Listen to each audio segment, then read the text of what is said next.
Provimentos dessa natureza são denominados decisões interlocutórias. Contra essas decisões interlocutórias, o recurso é agravo.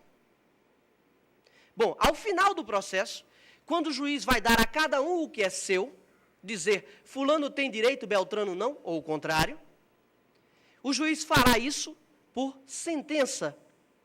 E para recorrer da sentença, o recurso será a apelação. Claro, vou deixar logo estampado o meu ponto de vista. Recurso muito mais importante é a apelação do que o agravo. Porque a apelação define definitivamente, para ser bem redundante, o que cabe a quem. O agravo decide uma questão incidental. Não que seja desimportante, mas comparando com a apelação, pelo menos ao meu ver, a apelação é muito mais importante do que o agravo. Bom, mas feita a distinção do que é uma apelação e do que é um agravo, eu quero dizer o seguinte. Uma decisão, para ser perfeita, precisa de tempo. Se o juiz, para ter a sentença, precisa ouvir testemunhas, verificar uma determinada prova pericial, isso vai tomar tempo, obviamente. Depois que o juiz sentenciou, se a parte não concordar com aquela decisão, a parte recorre, apela. E esse processo vai ao tribunal, para que o tribunal, formado, obviamente, por juízes mais experientes, verifique se há ou não acerto naquela sentença. Dessa forma, a decisão vai tornando-se mais perfeita, porque a cada revisão que sofre, a tendência é que ela se torne uma decisão, uma sentença, mais próxima do que o ordenamento jurídico quer, mais próxima do que a sociedade quer. Então, recurso aperfeiçoa a decisão. Recurso é forma de se tornar a decisão mais justa. Entretanto, e vejam em que situação nós nos encontramos. Para que a decisão seja mais justa, para que ela se aperfeiçoe, vai demandar mais tempo. E a sociedade também quer um processo célere. Será que é inconciliável isso? Celeridade e justiça? É realmente um grande enigma da nossa ciência. É sobre isso que nós nos debatemos, tentamos achar soluções. É claro, essas soluções ainda não são totalmente definidas, mas já há sim, algumas luzes que nos indicam a direção correta. Essa lei que eu devo comentar hoje, a Lei 11.187, ela modificou a redação do artigo 522, tornando regra o agravo retido. E somente em casos excepcionais seria possível o uso do agravo de instrumento. Alguém vai dizer, mas lá vem ele com essa história de agravo retido e agravo de instrumento. O que é um agravo retido? O que é um agravo de instrumento? O agravo retido é quando a parte se insurge contra aquela decisão interlocutória do juiz. Mas o faz, essa impugnação à decisão, se faz nos próprios autos. Ou seja, nada sobe ao tribunal.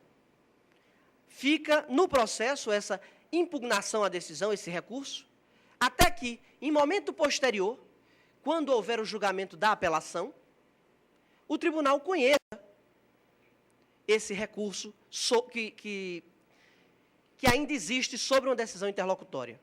O agravo de instrumento, ao contrário, quando a parte não está satisfeita com aquela decisão interlocutória, a parte recorre diretamente ao tribunal por instrumento.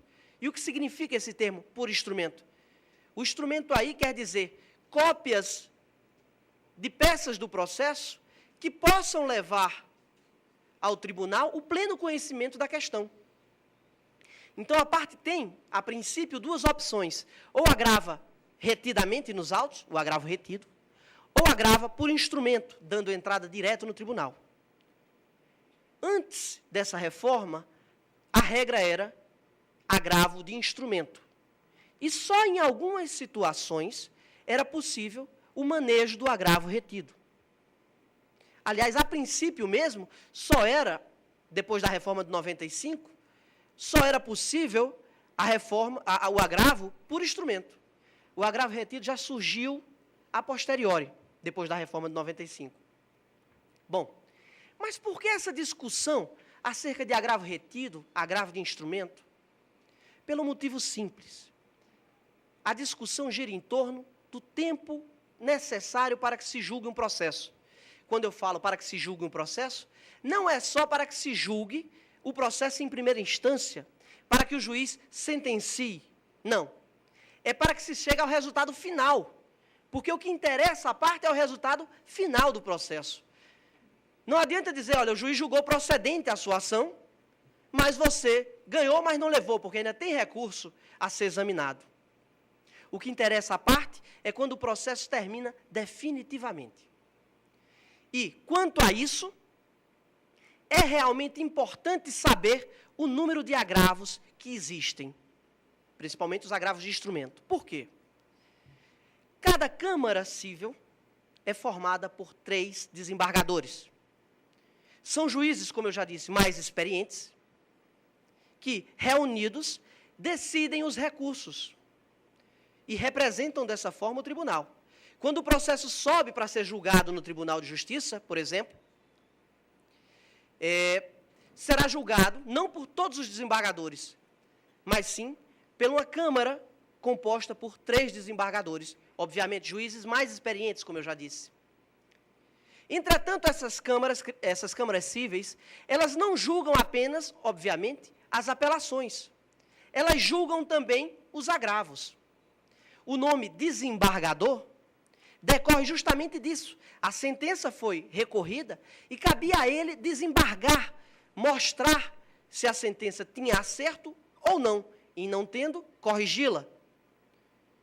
Entretanto, minha gente, ao invés do desembargador estar se preocupando com a apelação, que é, como eu já disse, o recurso sobre a sentença, para dizer quem tem direito a quê, com um grande número de agravos que passou a existir, o desembargador agora estava se preocupando em decidir esses agravos.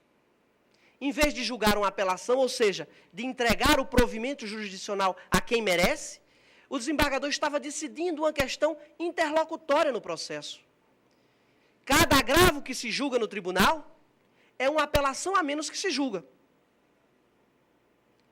Entenderam o raciocínio? Se você perde o tempo julgando um agravo, uma apelação você deixou de julgar. E por causa disso, por causa desse número de agravos, a prestação jurisdicional, principalmente em grau recursal, tem se tornado longa, demasiadamente longa. Eu trouxe para vocês a opinião de um advogado, chama-se Clóvis Brasil Pereira, e tem um artigo publicado no Jus Navegandi. Artigo esse publicado no dia 31 de dezembro de 2005. E ele diz o seguinte, não são dados estatísticos, é uma opinião pessoal, fruto da experiência desse advogado. Ele diz que, entre os anos de 1980 e 1985, uma apelação no Tribunal de Justiça de São Paulo levava entre 9 a 12 meses para ser julgada. Depois, no ano de 1995, quando nós tivemos a instituição da regra do agravo de instrumento, o processo de apelação, o recurso de apelação no Tribunal de Justiça de São Paulo, demorava entre 30 e 36 meses para ser julgado. E conclui esse advogado que em 2003, as apelações que lá tramitavam no Tribunal de Justiça de São Paulo eram julgadas, em média, depois de 48 meses depois da interposição. 4 anos aguardando o julgamento da apelação. E eu tenho uma explicação para isso. Quanto mais se agrava, menos espaço vai haver nas pautas de julgamento para as apelações.